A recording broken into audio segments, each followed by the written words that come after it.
Hi friends, welcome to social team பது channel. காலையில் உங்களுக்கு ஷார்ட்ஸ் போட்டா இல்லைங்களா, இன்றைக்கி என்ன மெனு காம்போ அப்படின்னு சொல்லிட்டு ஷார்ட்ஸ் போட்டு முடிச்ச அடுத்த நிமிஷம் ஒரு 8:45 9 மணி இருக்கும் ஆர்டர் வந்தது ஃப்ரெண்ட்ஸ். இட்லி 2 செட் வந்தது, அப்புறம் பிளெயின் தோசை, அப்புறம் ஆனியன் ஊத்தப்பம் வந்தது. ஆனியன் ஊத்தப்பம் காம்போ போட்டிருந்தோம், பிளெயின் தோசையும் ஆனியன் ஊத்தப்பமும் 95 ருபீஸ் தான். அதுக்கு வந்து பார்த்திங்கன்னா 2 பேக்கெட் சாம்பார், 2 பேக்கெட் சட்னி, அப்புறம் ஆனியன் ஊத்தப்பம், பிளெயின் தோசை, இது எல்லாமே பேக் பண்ணி முடிச்சுட்டு மத்தியானம் மீல்ஸ் போட்டிருக்கேன், சவுத் இண்டியன் மீல்ஸு. ஒரு சவுத் இண்டியன் மீல்ஸில் என்னெல்லாம் இருக்கும் அப்படின்றத நம்ம பார்த்துடலாம் வாங்க.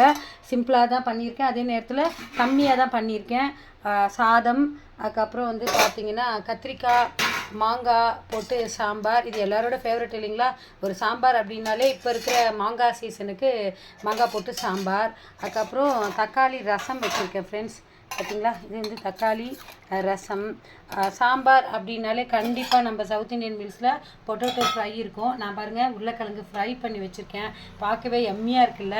அதுக்கப்புறம் ஒரு கூட்டு இருக்கணும், சிறுபருப்பு போட்டு சவுச்சவ் கூட்டு பண்ணி வச்சுருக்கேன். கம்பல்சரி வந்து பார்த்திங்கன்னா ஸ்வீட் இருக்கணும். ஸோ சூப்பரான ஒரு சேமியா, ரோஸ்டடு சேமியா பாயசம் பண்ணியிருக்கேன். இது வந்து பார்த்திங்கன்னா மோர் தாளித்து வச்சுருக்கேன். அப்பளம் ஊறுகாய், இது 2 வச்சு மீல்ஸ் ரெடி ஆகிடும். லெமன் சாதமும் ஆர்டர் வச்சுருக்கேன். உங்களுக்கு எது வேணுமோ உடனே நீங்கள் ஆர்டர் பண்ணலாம். நம்ம சவுத் இண்டியன் மீல்ஸ் பேக்கிங்க்கு பத்து கிச்சனில் ரெடியாக இருக்குது ஃப்ரெண்ட்ஸ்.